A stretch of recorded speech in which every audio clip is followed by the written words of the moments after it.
안녕하세요. 저는 가끔 무료할 때마다 이곳에 들려 여기에 올라오는 사연들을 듣곤 했던 여자입니다. 그동안 제가 봐왔던 사연 내용들도 그렇고 제가 여러분들께 들려드릴 이야기도 그렇고 비밀이라는 게 당장은 보이지 않지만 시간이 지나면 반드시 수면 위로 올라오기 마련인 것 같아요. 두 얼굴을 가진 사람들이 존재한다고는 하지만 제가 직접 두 얼굴을 가진 사람을 만나보니 정말 속을 갈라보지 않는 이상 그 사람이 무슨 생각을 가지고 있는지 전혀 모르겠더라고요. 제게 보여준 모습만 봐서는 절대 그런 생각을 가지고 있을 것 같아 보이진 않았거든요. 하지만 제가 모르는 그 사람의 본 모습에는 감히 상상도 못할 어마무시한 게 숨겨져 있었죠. 제 사연 속 주인공은 다름 아닌 저희 시아버지와 동서인데요. 지금부터 제가 이 두 사람에게 겪은 일들을 여러분들께 하나씩 이야기해보려고 합니다. 저는 처음부터 시아버지와 사이가 안 좋았던 게 아니었어요. 정확히 시아버지와 사이가 멀어지게 된 건 시어머니께서 돌아가신 뒤부터인데요. 저는 남동생을 하나 둔 남편과 결혼을 해 맏며느리로서 시부모님과 합가를 하며 살고 있었습니다. 당시 시부모님께서 제게 너무 잘해주셔서 시댁살이를 되게 편하게 했다는 생각을 하고 있었어요. 시아버지와 시어머니 모두와 사이가 좋았지만 그 중에서도 시어머니와 더 사이가 좋았었어요. 시어머니께서는 저를 우리 강아지라고 부르실 만큼 친딸처럼 이뻐하고 아껴주셨거든요. 정말 정 빼면 시체라고 해도 될 정도로 정도 많고 사랑도 넘치시는 분이셨죠. 하지만 그런 시어머니께서도 싫어하는 사람이 존재하긴 하더라고요. 제가 결혼하고 1년 뒤에 동서를 맞이하게 됐는데 시어머니께서는 동서를 무척이나 싫어하셨어요. 처음부터 싫어했던 건 아니고 동서가 시아버지를 대하는 태도를 보면서 싫어하게 되신 거예요. 동서는 시아버지 앞에서 오글거리는 말과 행동을 엄청 잘했거든요. 콧소리를 내며 시아버지를 부르고 시아버지 밥 위에 반찬을 올려주는 등 빤히 눈에 보이게 여우짓을 하는데 어느 누가 좋아하겠어요. 하지만 남한테 싫은 소리 못하시는 시어머니는 아무 말도 못하고 한숨만 쉬시는 게 다였어요. 저도 동서의 여우짓이 심하다고 생각을 했지만 이건 시작도 아니더라고요. 동서가 본격적으로 아양을 떨게 된 것은 시어머니께서 돌아가신 뒤였어요. 동서는 그동안 나름 시어머니 눈치를 보고 있었던 건지 시어머니께서 세상을 떠난 뒤로는 아예 대놓고 노골적인 여우짓을 해대더라고요. 동서가 저희 집에 놀러오면 자석이라도 붙였는지 시아버지 옆에 꼭 붙어서 떨어질 생각을 하지 않았어요. 저는 음식 준비를 하고 있고 동서와 시아버지는 거실 소파에 나란히 앉아 TV를 시청하는데 모르는 사람이 보면 서방님 와이프가 아니라 시아버지 와이프 같겠더라고요. 서방님도 시아버지와 잘 지내는 모습 좋다며 딱히 제재는 안 하는 눈치였어요. 저는 그 모습을 보고 있자니 참 가짠긴 했지만 그렇다고 동서가 저를 무시하거나 깔보진 않았기 때문에 시아버지께 잘 보이고 싶어서 저러나 보다 싶은 생각에 그냥 콧방귀만 살짝 끼고 말았어요. 솔직히 누구나 며느리로서 시부모님께 잘 보이고 싶고 이쁨 받고 싶은 건 당연한 일이잖아요. 저도 만약 애교가 많은 성격이었다면 동서처럼 시아버지께 행동하지 않았을까 싶기도 해요. 같은 며느리 입장에서 어느 정도 이해는 가기에 저도 딱히 별 생각 없이 넘어갔었어요. 저는 상대가 먼저 저를 깎아내리지 않는 이상 저도 상대방을 깎아내리지 않아서 동서가 무슨 짓을 하든 저한테만 피해 없으면 아무런 상관이 없었거든요. 그러다 갑작스러운 사고로 서방님께서 치료도 제대로 못 받아본 채로 세상을 떠나게 되신 거예요. 동서는 서방님이 죽은 후로 눈에 초점도 없이 살아가고 있길래 한동안은 제가 많이 챙겨줬었어요. 이대로 두면 정말 동서가 잘못될 수도 있을 것 같다는 생각에 걱정이 되더라고요. 서방님 따라가겠다면서 물 한 방울도 안 먹으려고 하길래 동서 설득하느라 애도 많이 먹었어요. 동서, 뭐라도 먹어야지. 지금 물 한 방울도 안 마셨어. 이러다 동서도 잘못되면 어떡하려고 그래. 밥 한 숟가락이라도 먹자. 내가 차려온 성의를 봐서라도 한 입만, 응? 형님, 저 진짜 살기 싫어요. 오빠 없이 제가 어떻게 살아요. 전 오빠 없이는 못 살아요. 저도 그냥 오빠 따라갈래요. 그렇게 하게 그냥 저 좀 내버려 두세요. 동서, 부모님 생각은 안 해?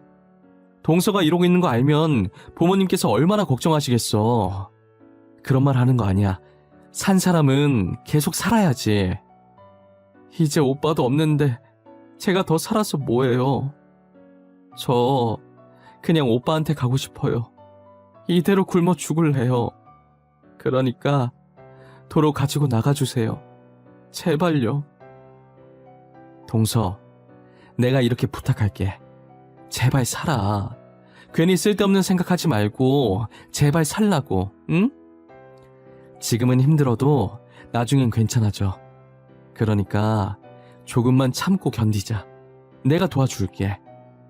동서가 제 말을 듣고 한동안은 제품에 안겨서 꺼이꺼이 숨 넘어갈 듯 울더니 그래도 다행히 다시 정신을 차리고 밥도 잘 먹고 씩씩한 모습으로 돌아오더라고요. 예전처럼 저희 집에 와서 시아버지와 TV 보면서 놀다 가고 그랬어요. 다시 밝은 모습으로 돌아온 동서를 보니 참 고맙고 대견하더라고요. 이런 말 하면 안 되지만 저는 동서가 서방님 안 계시면 시댁에 소홀히 할 거라고 생각했었거든요. 그런데 의외로 명절이나 가족 행사 때마다 시댁에 방문해서 일도 도와주고 하더라고요. 시아버지께 알랑방귀 끼는 건 별로긴 했어도 이렇게 꾸준히 시댁을 챙기는 모습에 저는 마냥 여우짓만 하는 줄 알았던 동서를 다시 보게 되었어요. 그만큼 저희 가족을 많이 사랑하고 있었구나라는 생각을 하게 되었죠. 하지만 동서의 행동으로 제가 피해를 받게 될 줄은 꿈에도 몰랐어요. 늘 저를 친딸처럼 생각했던 시아버지신데 비록 지금은 동서를 더 잘 이뻐하시지만 제게도 한결같이 잘해주셨던 분이시거든요. 그런데 동서가 기운을 차린 뒤부터 시아버지도 점점 제게 변하기 시작했어요. 동서는 시아버지에게 자연스럽게 다가가며 서슴없이 지내더니 이제 아예 연인들이 할 법한 손잡기도 시아버지께 했었어요. 시아버지께서는 제지할 생각도 없이 그저 허허하고 웃고만 있더라고요. 아무리 친하다지만 며느리가 시아버지께 이래도 되나 싶을 정도로 붙어 있었어요. 반면에 저는 애교도 없고 무뚝뚝한 성격이라 시아버지께 동서처럼 살갑게 다가가지 못했었죠. 그랬기 때문에 시아버지께서는 당연히 저보다는 애교 많은 동서를 더 좋아하시게 되셨고 제게는 어쩜 그렇게 애교가 없고 싹싹하지 못하냐며 동서를 보고 배우라며 불만을 토로하기 시작하셨어요. 동시에 그동안 시댁살이 하면서 안 받았던 구박을 동서 때문에 뒤늦게 받게 된 거예요. 시아버지께서는 제가 하는 모든 일에 동서와 비교를 하면서 못마땅해 하시기 시작했어요. 하나부터 열까지 동서가 거론되지 않는 일이 없었어요. 집안일이야 제가 알아서 척척 해놓기 때문에 손댈 곳이 하나도 없었지만 항상 성격 같은 면에서 꼬투리를 잡고 늘 동서와 저를 비교하셨죠. 친구분들과 이야기하실 때도 늘 저와 동서 얘기를 하셨었어요. 우리 둘째가 이번에 내 생일이라고 여행권 줬더라. 그동안 고생했다면서 말이야. 어찌나 마음씨가 이쁘던지 편지까지 써서 줬더라니까. 너도 여행권 받았어? 좋겠네. 다들 여행권이 유행인가 봐. 이번에 수철이도 자식들한테 해외여행권 받았다더라고. 그래? 나는 며느리가 혼자 준비해서 해외까진 아니고 저기 가까운 제주도로 가. 나한텐 제주도도 감지덕지지 뭐.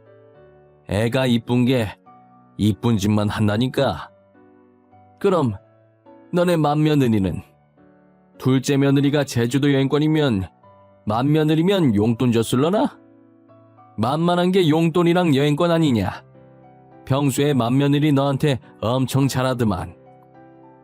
엄청까지는 아니고 그냥 용돈 100만 원 주더라고. 고맙긴 한데 선물은 정성이잖아. 걔는 성격이 안 좋은 건 아닌데 둘째보단 못해. 무뚝뚝해가지고 편지 한 통도 없이 돈 봉투만 덜렁 주더라. 야, 그래도 그게 어디야? 100만 원인데. 만약에 내 자식이 나한테 선물로 100만 원 주잖아? 정성이고 뭐고 하루 종일 얻고 다녔을 거다. 복에 겨워가지고 정성 타령이나 하고 있네.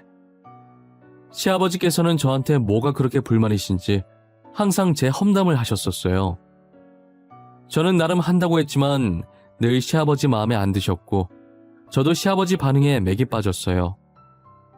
시아버지께 잘해도 동서와 비교당하고 못해도 동서와 비교당하는 인생이 된 거죠. 매일같이 욕먹는 저와 달리 동서는 똥을 싸도 칭찬을 받는 지경까지 됐어요. 동서는 매일같이 저희 집에 찾아왔고 시아버지 옆에 붙어 있어서 거의 살다시피 했었어요. 시아버지 옆에서 팔짱을 끼고 콧소리를 내며 애교도 부리고 시아버지 어깨에 머리도 기대고 정말 연인들에게 자주 보이는 행동들을 동서가 시아버지께 하고 있는 거예요. 한 번은 제가 일을 하고 퇴근해서 집에 왔는데 시아버지와 손깍지를 끼고 있는 동서를 보고 기겁했어요. 그렇다고 대놓고 앞에서 티는 안 냈지만 저게 무슨 상황인지 당황스럽더라고요. 저 둘은 자기들 세상에 빠져서 제가 들어온 줄도 모르고 있는 것 같았어요. 저는 순간적으로 저 두 사람이 그렇고 그런 사이가 아닐까 의심도 들었었죠. 그 정도로 두 사람 사이에 선 넘는 행동이 아무렇지 않게 오갔거든요. 그리고 시아버지께서 동서를 부르는 애칭도 그들이 나누는 대화 내용들도 심상치 않았어요. 애기, 오늘은 회사에서 별일 없었나 봐. 매번 팀장한테 깨져서 화내더니 오늘은 잠잠하네. 그렇게 스트레스 받으면서까지 회사를 다녀야 돼? 그냥 일 그만두라니까. 에이, 뭐하러 일을 그만둬요. 일하는 거 스트레스 받긴 하지만 그만큼 재미도 있어요. 그리고 일 그만두면 할 것도 없어서 인생 재미없고 지루해져요. 돈도 없고. 재미없긴 왜 재미없어? 나랑 백화점 가서 옷도 사고 가방도 사고 맛있는 것도 먹고 놀면 되지. 어차피 내가 먹여 살릴 건데 뭐가 걱정이야. 그냥 일 그만둬. 저는 회사가 좋아요. 아직은 그만두고 싶은 마음 없으니까 더 이상 그 얘기는 그만. 진짜 힘들면 그때 그만둘게요. 지금은 다닐만 하니까 제 의견도 존중해 주세요. 알겠죠? 알겠어. 힘들면 바로 그만두기다. 나랑 약속한 거야, 응? 나 우리 애기가 힘든 거 절대 못 봐. 지금도 그 팀장 머리 잡아뜯고 싶은 거 참는 거야. 아유, 알겠어요. 진짜 못 말려. 저도 어른이거든요. 제가 알아서 잘해요. 맨날 애기라고 부르시더니 진짜 내가 애기인 줄 아시나 봐. 당연히 나이 많은 내 눈엔 네가 애기로 보이지. 너보다 나이 많은 우리 장남도 아직 애기로 보이는데. 저는 시아버지가 동서에게 애기라고 부르는 소리에 경악을 하지 않을 수가 없었어요. 너무 놀라서 저도 모르게 순간적으로 양손으로 제 입을 틀어막아 버렸죠. 제가 지금 무엇을 들은 건가 싶기도 하고 이 상황이 꿈인 건가 싶기도 했어요. 하지만 방으로 들어와서 제 허벅지를 꼬집어 보니 아픈 게 느껴지는 것이 꿈은 아니더라고요. 너무 충격적이라 남편에게도 들었던 걸 그대로 얘기해 주었어요. 여보, 내가 아까 뭘 들었는지 알아? 아마 당신이 들으면 충격받을걸? 나도 지금 이렇게 어처구니가 없는데 당신은 얼마나 황당할까? 왜? 뭘 들었는데? 나 웬만해서 안 놀라는 거 알지? 뜸들이지 말고 빨리 말해봐. 당신 말처럼 내가 얼마나 황당해할까 궁금하네? 아니 글쎄, 어제 동서랑 아버님이 내가 퇴근한 줄도 모르고 소파에 앉아서 이야기하더라고. 근데 아버님이 동서한테 뭐라고 부르는지 알아? 애기라고 불러, 애기. 애기? 진짜야? 아버지가 재수씨한테 애기라고 했다는 거야? 에이, 설마. 당신이 잘못 들은 거 아니야? TV에서 그렇게 얘기한 거 아니고? 아니야. 아버님께서 애기라고 하는 거 내 두 귀로 똑똑히 들었어. 그리고 TV 켜져 있지도 않았어. 아버님, 동서한테 간이고 쓸개고 다 내어줄 기세시던데? 당신 말이 진짜라면 이거 진짜 충격인데? 둘이 뭐 있는 거야? 그렇지 않고서는 그런 애칭을 쓸 리가 없잖아. 그것까진 나도 모르겠는데 근데 뭔가 있긴 있는 것 같아. 아버님이 동서 보고 회사 그만두라면서 먹여 살릴 수 있다 뭐 그런 얘기 하시더라니까. 남편은 제 말을 듣고도 도무지 믿기지가 않는다는 눈빛이었어요. 자기 아버지가 자기 재수 씨랑 그렇고 그런 사이 같다는데 누가 믿고 싶겠어요? 저도 제 시아버지와 동서가 그러고 있는 걸 목격하고 충격을 받았는데 남편은 저보다 더 충격이겠죠. 저는 그 둘이 사랑을 하고 있다는 것으로 확정지었고 아버지와 딸뻘인 것도 모자라 어떻게 시아버지와 며느리가 만날 수 있는지 정말 소름이 끼치고 시아버지와 같이 살고 싶지가 않았어요. 분가를 해야겠다는 마음 반과 그래도 혼자 계신 시아버지를 어떻게 두고 가냐는 마음 반이 충돌했죠. 그렇게 고민하고 있을 때 어김없이 동서가 저희 집으로 놀러왔고 제가 있으니 스킨십은 하지 않고 그냥 조용하게 시아버지 옆에 앉아있더라고요. 그러다가 전화 한 통을 받고 다급하게 집을 나가더니 어디론가 뛰어가는 거예요. 저렇게 나간 적이 한 번도 없었어서 급한 일이라도 생겼나 보다 싶었죠. 점심을 만들려고 냉장고 안에 재료를 찾는데 마땅히 쓸만한 재료가 없는 거예요. 그래서 나간 김에 일주일치 장을 봐야겠다는 생각에 지갑과 차키만 챙겨서 나갔어요. 원래 마트가 15분 거리에 있어서 보통은 차 없이 그냥 걸어서 가는데 이번엔 짐이 많을 것 같아서 차를 끌고 가기로 했죠. 차를 타려고 지하 주차장에 갔는데 어디선가 동서 목소리가 들리는 거예요. 저는 차를 타려던 걸 멈추고 소리가 나는 쪽으로 조심히 향했어요. 그러다 어떤 모르는 남자와 함께 있는 동서를 발견하게 됐죠. 그런데 동서가 그 남자에게 시아버지 얘기를 하면서 투정을 부리고 있더라고요. 저는 쎄한 느낌이 들기 시작해서 몰래 뒤에서 휴대폰 카메라를 들고 녹화를 하기 시작했어요. 자기야, 나 언제까지 이러고 있어야 돼? 다음 계획 아직 안 나왔어? 망할 놓친 내가 나를 지 애인으로 생각하고 있다니까? 나한테 애기 하는데 진짜 토 나올 것 같아. 조금만 참고 있어봐. 그 놓친 내 재산이 좀 많은 게 아니야. 아들 사망보험금도 두둑하더니 놓친 내까지 돈이 많네. 안 그렇게 생겨서 숨겨둔 돈이 꽤 많아. 그거 다 찾을 때까지만 기다려봐. 나 솔직히 너무 무서워. 내 남편 그렇게 만든 것도 솔직히 우리잖아. 지금은 단순 사고사로 넘어갔지만 나중에 들키기라도 하면 어떡해. 그 전에 빨리 떠야지. 조금만 기다려 보라니까 왜 이렇게 재촉해? 금방 끝나니까 조금만 더 참아, 어? 노인네가 알아차리기 전에 연기 잘하고, 알겠지? 언제까지 이 짓을 해야 하는데? 남편 죽으면 그만 끝난다고 했잖아. 지금 남편 죽은 지가 벌써 반년이야, 반년. 빨리 끝내자, 응? 놓친 내가 계속 나한테 온단 말이야. 저는 그 두 사람의 대화 내용에 너무 놀라 소리를 지를 뻔했지만 혹시나 들킬까봐 입을 틀어막았어요. 알고 보니 그 남자는 서방님이 죽기 전에도 동서와 내연 관계였고 서방님이 사고를 당하던 그날 그 남자와 동서가 짜고 쳐서 사고를 낸 것이었어요. 처음엔 서방님 사망보험금을 노리고 시작한 것이었는데 어쩌다 시아버지 재산도 알게 돼서 이제는 시아버지 재산까지 노리고 있더라고요. 저는 그 두 사람이 대화를 나누는 모습을 하나도 놓치지 않고 영상으로 다 담아놨어요. 그리고 두 사람이 헤어지려고 하길래 재빨리 제 차 안으로 몸을 피신시키고 동서가 집으로 다시 들어가는 것을 확인 후 마트로 향했어요. 마트에서 장을 보고 집으로 돌아올 때까지 참 많은 생각이 들었어요. 그렇게 시아버지께 알랑방귀 껴가면서 애교를 부리던 사람이 저렇게 시커먼 속내를 감추고 있었다는 게 너무 놀랍고 징그럽고 소름이 끼치더라고요.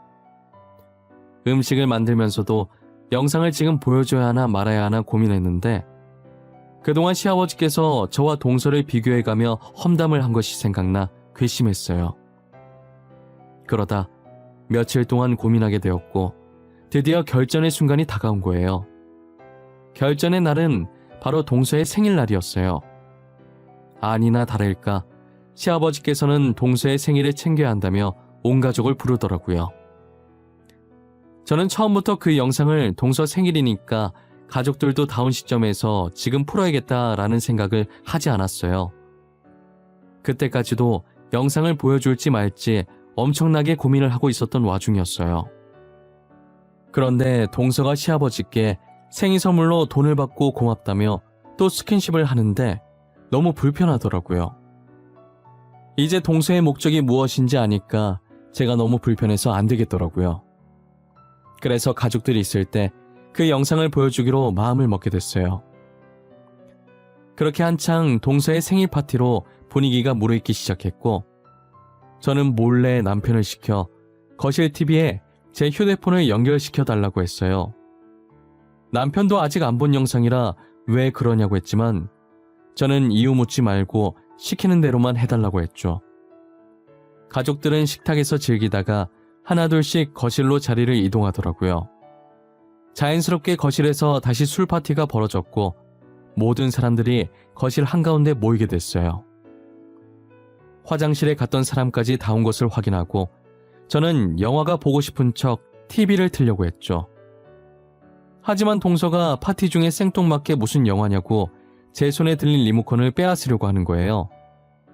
혹시라도 제 계획이 틀어지게 될까 다급하게 분위기 있는 노래라도 틀겠다고 했죠. 동서는 다급해 보이는 제 모습에 미심쩍은 듯 하더니 알겠다고 하더라고요. 저는 다시 리모컨을 들어서 TV를 켰고 빠르게 그 영상의 재생 버튼을 눌렀어요. 그리고 가족들 목소리에 묻힐까봐 볼륨을 높여서 모든 사람들이 다 들을 수 있게 만들었죠. 남편은 제가 TV를 켠 것을 보고 가족들을 조용히 시켰어요. 잠깐! 다들 조용히 해봐. 지금 TV 봐봐. 저 영상 뭐야? 잠깐만. 저 여자 재수씨 아니에요? 저거 동서 맞아. 동서 앞에 있는 남자는 서방님 죽기 전부터 만나오던 내연남이고 서방님 죽은 것도 다 동서랑 저 남자가 계획한 거야. 사망보험금 때문에. 재수씨, 그게 정말이에요? 제 동생 진짜 재수씨랑 저놈이 짜고 죽인 거예요? 그런 거냐고요? 당신 진짜 미쳤어? 어떻게 사람을 죽일 생각을 해? 아무리 돈에 미쳐도 그렇지. 서방님도 그렇게 죽여놓고 이젠 아버님까지 노려? 왜? 한번 해보고 안 들키니까 더 욕심이 났나 봐? 이 일이 안 밝혀질 거라고 생각한 거야? 아니에요. 형님, 저 여자는 아니에요. 닮은 사람이겠죠. 저 진짜 아니에요. 제가 왜 남편을 죽여요? 저 진짜 아니에요. 믿어주세요. 아주버님, 저 진짜 아니에요. 당신 진짜 미친 사람이야. 사람 목숨이 장난이야? 내 동생도 모자라서 아버지까지 죽이라고 해? 너 가만 안 둘 거야. 너 죽는 날까지 두고두고 괴롭힐 거야. 내 동생 고통도 다 돌려받게 할 거야. 영상을 본 남편은 동서를 죽일 거라고 달려들었고 저는 혹시나 남편이 사고라도 칠까 말리기 바빴어요. 시아버지께서는 그 영상에 그리고 저희 대화에 충격을 받아서 한동안 말을 못하고 허공을 보셨어요. 동서가 아니라고 믿어달라면서 시아버지의 바지가랑이를 잡았고 시아버지는 그런 동서를 보는 순간 정신을 차리셨는지 동서의 머리채를 잡고 패대기 치시더라고요. 저는 너무 놀라서 소리를 질렀고 남편도 시아버지의 그런 모습을 처음 보고 놀래서 달려들다가 멈추고 시아버지를 멍하니 쳐다봤어요. 시아버지께서는 분이 풀리지 않으셨는지 동서의 몸을 세게 밀쳤어요. 동서를 밀치고서 주저앉아 울고 있는 동서를 보며 입을 떼셨죠. 아프니? 너는 겨우 이 정도밖에 안 했는데도 아파? 그래? 우리 아들은, 가여운 내 아들은 네 손으로 죽여놓고 지금 나한테 뺨 맞은 걸로 아파? 아버님, 죄송해요. 저도 남편을 죽일 줄은 몰랐어요. 저는 그냥 큰 돈을 손에 쥘 수 있다는 말만 믿고 하라는 대로 한 것뿐이에요. 너는 네 손으로 선을 자르면서 이 차 탔다가 사람이 죽을 수도 있겠다는 생각을 한 번도 안 해봤던 거야? 너 몰랐다면 거짓말이다. 부품 중 하나를 손상시켜놓고 어떻게 그런 생각을 안 해? 저 진짜 몰랐어요. 사람이 죽을 거라는 거 알았으면 절대 안 했을 거예요. 저는 그냥 시키는 대로 한 것뿐이란 말이에요. 저 진짜로 몰랐어요. 믿어주세요. 네? 내가 믿어주면 죽은 내 아들이 살아 돌아오니? 살아 돌아오냔 말이야! 당장 내 아들 살려내! 살려내라고! 시아버지께서는 울부짖으며 동서의 멱살을 붙잡고 흔들다가 집에 있는 물건들을 동서 주위로 던졌고, 동서는 죄송하다는 말만 계속하다가 눈물을 닦으면서 집을 나가버렸어요. 저 영상 하나로 저희 집은 말 그대로 초토화가 되어버렸어요. 시아버지는 소리 지르며 울부짖고 남편도 조용히 눈물 훔치고 있었고, 저는 복잡한 심경으로 남편을 달래며 서 있었죠. 두 부자가 한참을 울었고 그나마 제정신인 제가 어질러져 있는 집을 치우고 있었어요. 시아버지께서는 잠긴 목소리로 제게 말을 거시더라고요. 아가, 우리 강아지. 이렇게 강아지라고 불러보는 것도 참 오랜만이구나. 내가 매번 둘째랑 비교해서 기분 안 좋았을 텐데 그동안 내가 미안했다. 아니에요. 저는 벌써 다 잊었어요. 오히려 제가 죄송하죠. 저를 딸처럼 여겨주셨는데 애교가 없어서 아버님께 감사하다는 표현을 못했어요. 네가 무슨... 이제껏 날 돌봐준 것만으로도 다 표현된 건데 이 나이 먹으면서 며느리급이나 나누고 있고 내가 이제껏 나이를 허투루 먹었어. 그런 말 하지 마세요. 저는 진짜 괜찮아요. 너무 마음 쓰지 마세요. 그렇게 마음 쓰이면 지금부터라도 다시 예전처럼 잘해주시면 되죠. 안 그래요? 이렇게 착한 며느리를 두고 내가 그동안 무슨 짓을 했는지 모르겠구나. 이 못난 애비를 용서해 주겠니?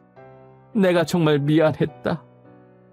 시아버지께서는 진심으로 제게 사과를 하셨고 저는 따뜻한 미소로 답을 했어요. 제 미소를 보자 시아버지께서는 또 눈물을 보이시더라고요. 저는 남편 옆구리를 찔러서 달래드리라고 하고 집을 마저 치우고 있었어요. 어느 정도 치우고 저희는 다시 동서 얘기를 하기 시작했어요. 저희는 당연히 동서와 내연남을 고소하기로 마음을 맞췄어요. 이미 제가 찍은 영상 속에 동서가 직접 범행을 실토하는 내용이 있으니 증거 자료로 충분했고, 혼자 다 뒤집어 쓰기 싫은 동서는 알아서 모든 정황을 다 설명하게 될 거라는 생각을 했죠.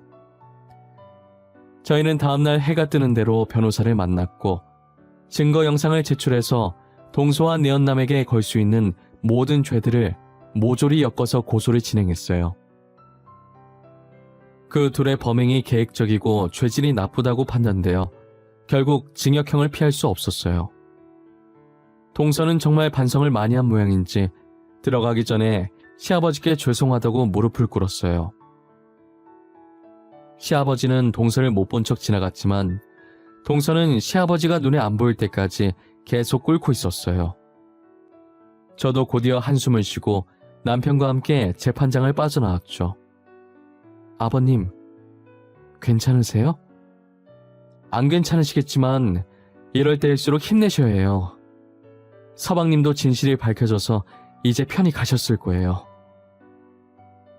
나는 지금 우리 아들 때문에 그런 게 아니야. 이미 죽은 사람인데 걱정해서 못하겠어. 너한테 너무 미안한 마음뿐이라 그런 거지. 너가 신경 쓰지 말라고 했지만 신경 쓰이는 건 어쩔 수 없구나. 저는 다 잊었다니까 또 그러시네. 아버님, 저는 진짜 괜찮아요. 아버님이 이러실수록 제가 더 불편해요. 그러니까 예전처럼 편하게 대해주세요. 그래야 저도 아버님을 편하게 대하죠. 우리 장남은 어떻게 이렇게 마음씨 착한 사람을 짝으로 데리고 왔는지. 나는 만약 죽게 되어도 장남 걱정은 안 해. 너가 옆에 있으니까. 그게 무슨 소리예요. 저희가 오래오래 같이 살아야죠.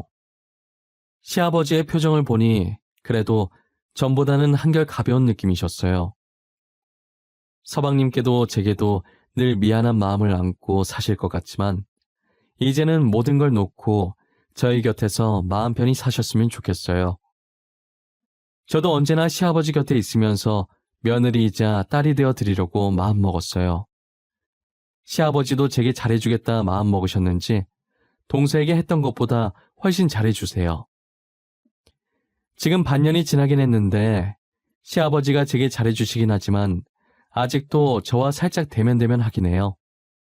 저는 정말 다 잊고 시아버지를 평소처럼 대하지만 시아버지께서는 아직이신가 봐요. 계속 그런 감정 가지고 있어봐야 시아버지만 힘들어지실 게 뻔해서 걱정이에요. 그래도 지금 상태로 보아 조만간엔 정말 예전에 처음 제가 시집 왔을 때로 돌아가지 않을까 싶어요. 그런 날이 왔으면 좋겠는 제 바람일 뿐인 것 같지만요. 제 이야기는 이제 여기서 끝마치려고 합니다. 제 경험을 통해 비밀은 세상에 존재하지 않는다는 것을 알려드리고 싶은 마음에 글을 써보게 되었어요. 지금은 비밀이 수면 위로 떠오르지 않았지만 언젠가는 이렇게 수면 위로 떠오르게 된다는 걸 잊지 않으셨으면 좋겠어요. 지금까지 제 이야기를 들어주셔서 감사하고 늘 건강하시고 하시는 일, 하시고자 하는 일 모두 잘 되셨으면 좋겠습니다.